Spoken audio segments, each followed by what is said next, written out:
Aima bag का बॉलीवुड में काम होते होते रह गया। गुलकारा को मर्दों से नफरत क्यों? 16 बरस में वजन 75 किलो था। पाकिस्तानी गुलकारा आयमा बेग ने कहा है कि अब जिंदगी गुजारने के लिए किसी मर्द की जरूरत नहीं। ताहम अगर कोई मर्द उनकी जिंदगी में आ जाता है तो वो उन्हें बोनस समझेंगी। एक इंटरव्यू में गुलकारा ने बताया कि वालिद बचपन में अकाउंटेंट बनाना चाहते थे, मगर मुझे रियाजी समझ नहीं आती थी। उन्होंने इंकिशाफ किया कि 16 बरस की उम्र तक वो बहुत मोटी हो गई थी। आयमा बेग ने बताया कि महज 16 बरस की उम्र में मेरा वजन 75 किलो था, क्योंकि मुझे खाना खाने का बहुत शौक होता था। लेकिन बाद में अपने वजन पर काबू पाने के लिए कई चीजें खाना छोड़ दी। मैं एक्सरसाइज नहीं करती बल्कि सिर्फ साइकिलिंग करती हूँ। आयमा बेग ने ये भी इंकिशाफ किया कि मुझे माजी में बॉलीवुड में काम की पेशकश हुई थी और इस हवाले से तकरीबन काम भी हो गया था, लेकिन फिर दोनों ममालिक के दरमियान सियासी कशीदगी बढ़ गई और उनका काम रुक गया। उम्मीद है कि मुस्तकबिल में ताल्लुकात बेहतर हो जाएंगे और वो फिर से बॉलीवुड में काम करेंगी। आयमा बेग ने कहा कि अगर मुझे बॉलीवुड में अदाकारी की पेशकश हुई तो सिर्फ नवाजुद्दीन सिद्दीकी या पंकज त्रिपाठी के साथ काम करना चाहूंगी।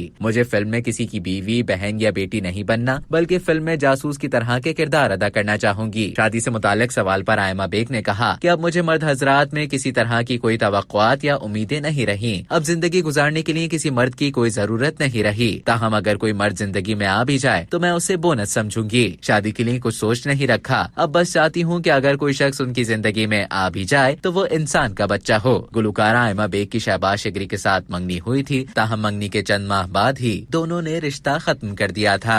अब तक के लिए इतना ही। मजीद खबरों और न्यूज अपडेट्स के लिए डेली जंग के YouTube चैनल को सब्सक्राइब करें और Facebook के पेज को लाइक करना ना भूलें।